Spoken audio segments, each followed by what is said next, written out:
Conocí a alguien que decía que para escribir poesía romántica tenías que estar enamorado. Todo lo que se escribe bajo una situación o bajo un estado emocional necesariamente es poesía. Poesía es simplemente un sentimiento. Nuestro tema de hoy es ¿qué es poesía? Estábamos con unos amigos en un recital y un joven iba a leer un poema.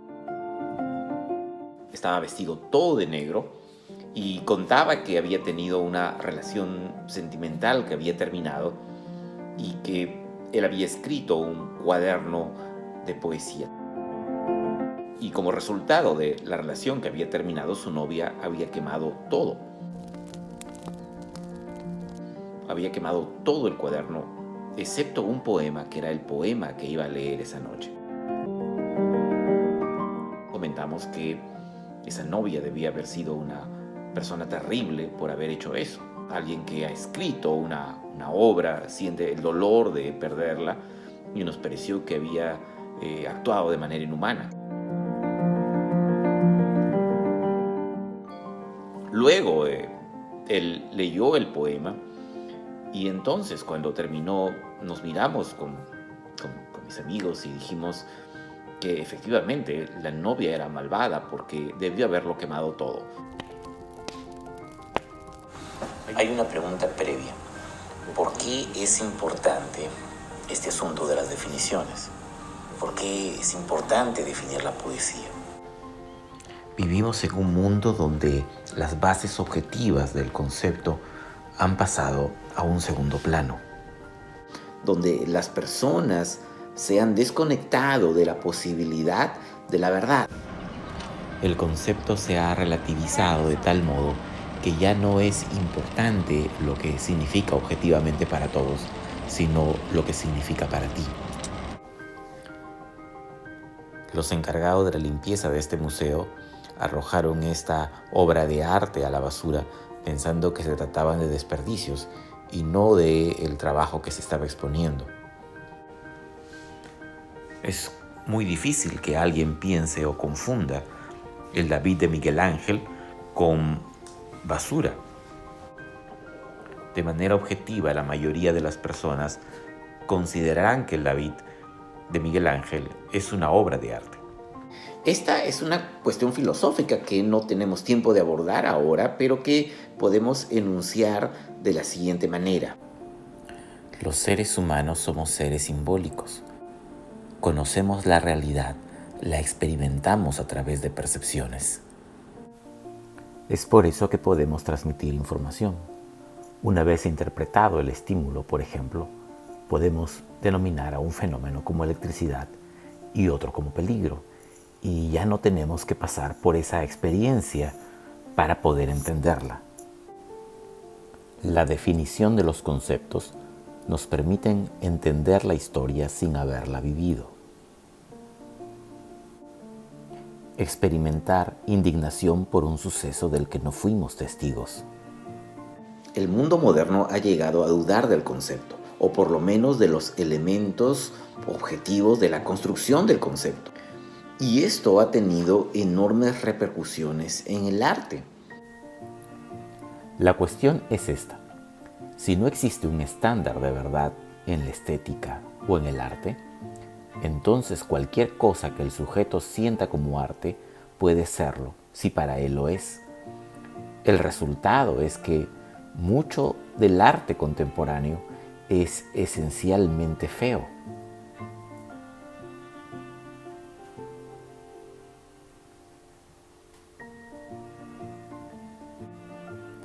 Esto mismo podría estar sucediendo con la poesía. Si vamos a abordar la poesía como una disciplina o como una catarsis, eso va a depender de la definición que tenemos de ella.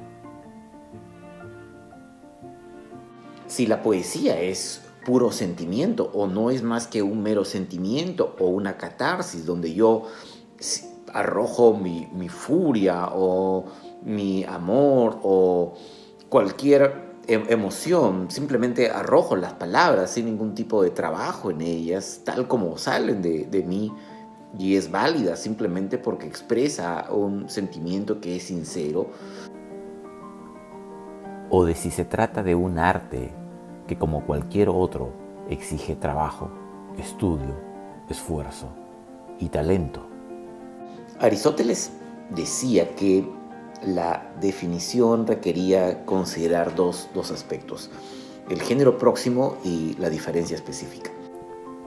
En el caso de la poesía, el género próximo abarca las artes escritas, que denominamos literatura, compuesta por la lírica, la narrativa y el teatro. Establecido el marco general, comienza el verdadero trabajo. ¿Qué es lo que hace especial a la poesía?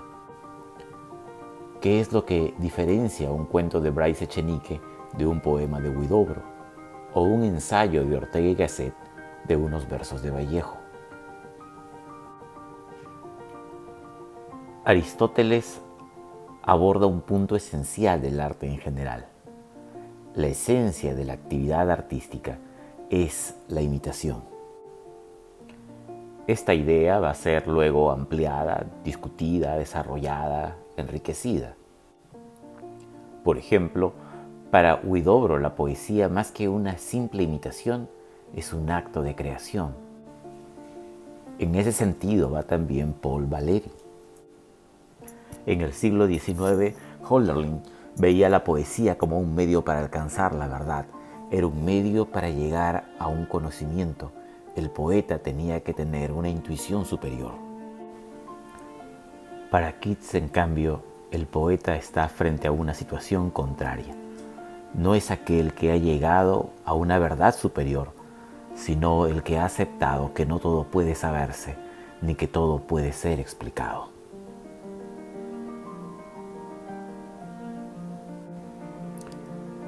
Para José Asunción Silva, la poesía implica un acto de transformación de la realidad, pero no cualquier transformación.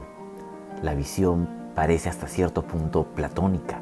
El mundo de la realidad sensible es pobre y mísero en comparación con el mundo que la poesía ha creado.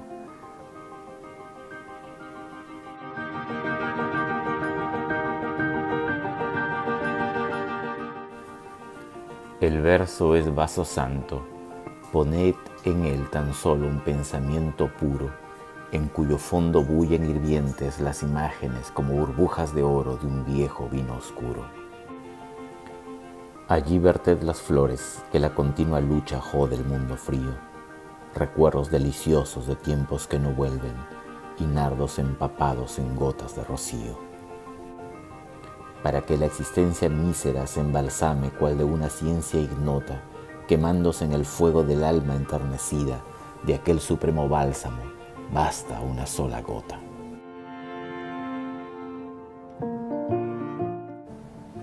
Huidobro, en su arte poética, escribe: que el verso sea como una llave que abra mil puertas.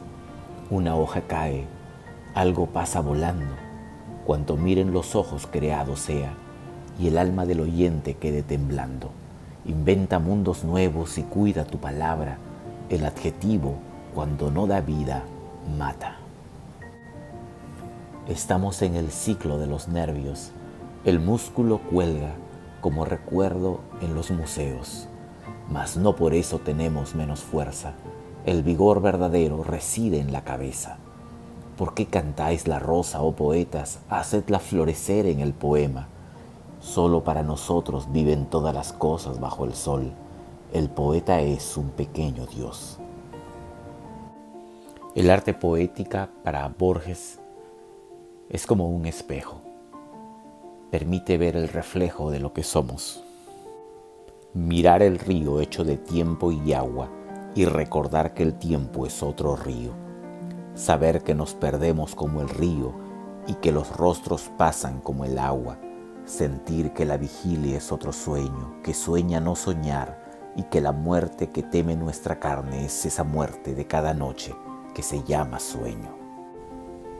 Ver en el día o en el año un símbolo de los días del hombre y de sus años.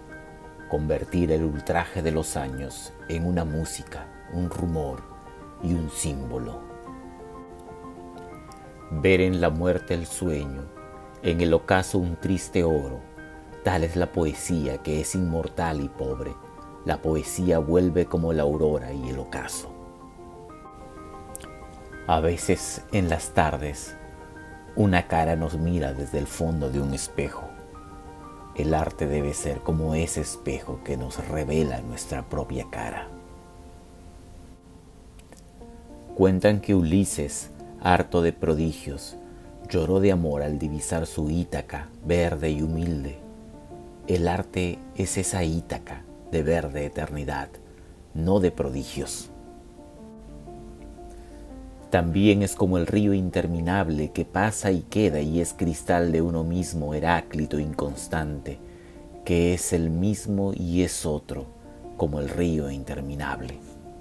La conceptualización de la poesía es algo que ha ocupado a los poetas a lo largo de la historia y no siempre ha sido algo sencillo de hacer.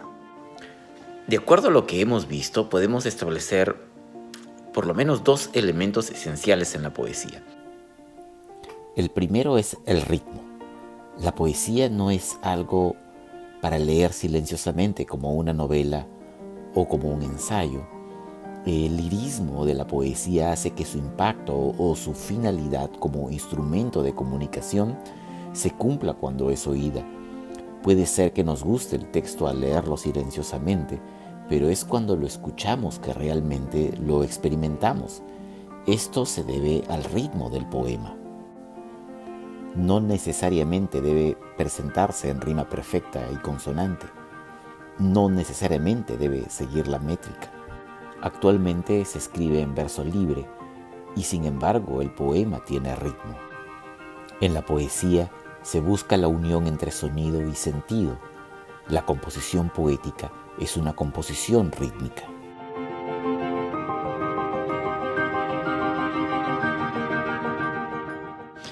Hace varios años estábamos en una actividad literaria y el poeta José Watanabe dijo lo siguiente: la poesía es el arte de escoger las palabras. La idea no es la poesía, ni el sentimiento, ni el descubrimiento, ni la ideología, ni la rabia, ni la furia, ni el amor. Todo eso es solo el contenido que el poeta debe transformar en poesía, y para hacerlo debe escoger palabras que al ser pronunciadas den como resultado una composición rítmica. El segundo elemento son las figuras literarias. El texto no se construye con ideas o con sentimientos, se construye con palabras, pero las palabras que se usan abandonan en mayor proporción o en mayor trascendencia el sentido denotativo para expresar un sentido connotativo. En un ensayo lo que se busca es que la persona entienda el argumento, buscamos convencer a quien nos escucha. En la poesía se busca que la persona sienta el mensaje, que comparta la experiencia del poeta. En El Hobbit, Gandalf se encuentra con Bilbo y le saluda. Bilbo dice buenos días y Tolkien escribe sobre ese buenos días de Bilbo que eso era exactamente lo que quería decir. Esa es una excelente ilustración del lenguaje denotativo. No hay significados simbólicos en lo que se expresa. En una narración periodística, una ambulancia es una ambulancia y un beso es un beso. Pero en el lenguaje connotativo de la poesía, el tiempo es otro río y puede haber un pájaro azul en el corazón. Así que en términos generales, el ritmo y las figuras literarias son la materia prima con la que se construye la disciplina de la poesía o se construye la poesía. Una flor es algo hermoso, pero es una flor, una expresión del mundo vegetal que mi mente puede ver de muchas maneras enriqueciendo su concepto. Pero aún siendo hermosa, no se convierte en poesía. Así que reducir la poesía a lo hermoso implica vaciar dos conceptos, el de poesía y el concepto de lo hermoso. Nuestra concepción del mundo se ve empobrecida, hemos perdido dos palabras y la conexión con la realidad. Uno de los aspectos más asombrosos de la poesía es que no se escribe solamente sobre lo hermoso, sino que se escribe sobre la realidad, y parte de la realidad recoge también los horrores de la existencia. Escribimos sobre la angustia, sobre la guerra, sobre la muerte, sobre la desigualdad, sobre las miserias de la humanidad y sobre el dolor. Tal vez mañana los poetas pregunten por qué no celebramos la gracia de las muchachas. Tal vez mañana los poetas pregunten por qué nuestros poemas eran largas avenidas por donde venía la ardiente cólera. Yo respondo, por todas partes oíamos el llanto, por todas partes nos sitiaba un muro de olas negras. ¿Iba a ser la poesía una solitaria columna de rocío? Tenía que ser un relámpago perpetuo.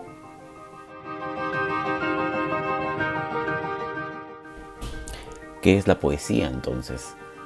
La poesía es una forma de expresión literaria que se caracteriza por la forma rítmica de composición y el lenguaje connotativo. Su objetivo es trasladar no un argumento ni los hechos, sino el sentimiento de la experiencia. No busca tanto que se entienda un concepto, sino que se sienta el concepto. El poeta es un fingidor. Finge tan completamente que hasta finge que es dolor el dolor que en verdad siente. Y en el dolor que han leído, al leer sus lectores vienen no los dos que él ha tenido, sino solo el que no tienen. Y así en la vida se mete, distrayendo a la razón, y gira el tren de juguete que se llama corazón.